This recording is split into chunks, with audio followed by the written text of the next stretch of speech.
Garry Kasparov is a world-famous chess champion, and more recently, an outspoken critic of the leadership in Russia.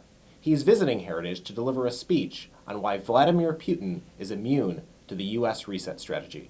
Garry, thanks for visiting Heritage. Thanks for inviting me. So let me begin. You've written a book called How Life Imitates Chess. Have you been able to use your thinking in chess in terms of gaining any political advantage in Russia? No, the book is about decision-making in general. So obviously you can analyze the process of your decisions, how they're made, and try to improve them. But obviously, while you're analyzing it, you have to look at the rules. In chess, there are very strict rules. As for Russia, we don't have any rules in the Russian so-called political life. We know that the rules, the only one rule, that the Kremlin changes rules at its convenience.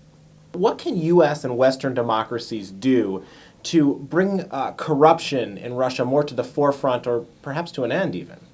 Corruption in Russia is no longer a problem. Corruption is a system. The only way to stop corruption in Russia is to bring down Putin's regime.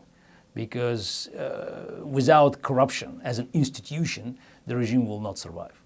Now, how long do you think Putin's regime will last? I mean, is there any hope in the future of having a change? Mubarak and Gaddafi, they looked very safe a year ago. This is what all we know about regimes like Putin's regime, is that they can fail unexpectedly because everything is happening under the surface. It's like a volcano. I mean, no matter how good how good is your equipment, you will not be able to predict exactly the time of the eruption.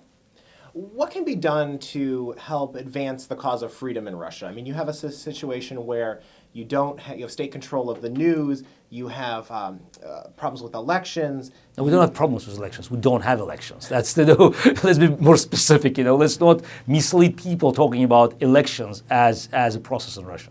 Well, jailing of political prisoners. What are some of the steps that can be taken to advance freedom for the Russian people? No, it's restoring democracy. It's our job in Russia, but we don't want to see Putin's regime being regularly assisted by the Western democracies. What is to be done is just not to provide Putin with democratic credentials, not to pretend that dealing with Russia is the same as dealing with France or Germany. Russia is more likely like Belarus, Zimbabwe, Venezuela, Iran. So you just have to recognize the real place of Putin's Russia in a global geopolitical map. And that will strip Putin's democratic credentials, which is quite important for our domestic fight. Also, doing business in Russia doesn't mean that you have to invite Putin to the exclusive club of the democratic leader.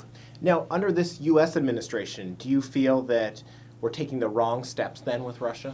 It was the wrong approach from day one, because they lived under the illusion that there was a chance of creating friction between Putin and Medvedev. It was an attempt to separate man and his shadow. And of course it failed. And now, instead of recognizing the failure and addressing the issue, and it's a simple one, Putin is going to stay in power for the rest of his life. So Russia has been turned into the one-man dictatorship. Administration pretends that they could do business with Putin, which is absolutely wrong, because with the same success, you can do business with Al Capone.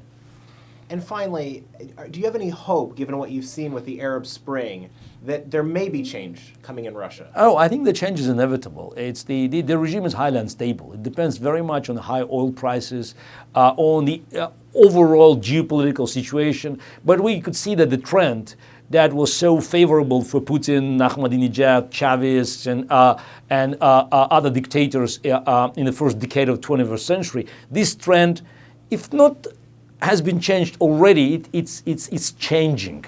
And it is a new powerful wind that is blowing in the sails of freedom. And I think it will bring change to Russia. What is very important is to secure that this change will be as peaceful as possible. Otherwise, the country may not survive. Garry Kasparov, thank you for visiting the Heritage Foundation. Thank you. For Heritage, I'm Rob Bluey.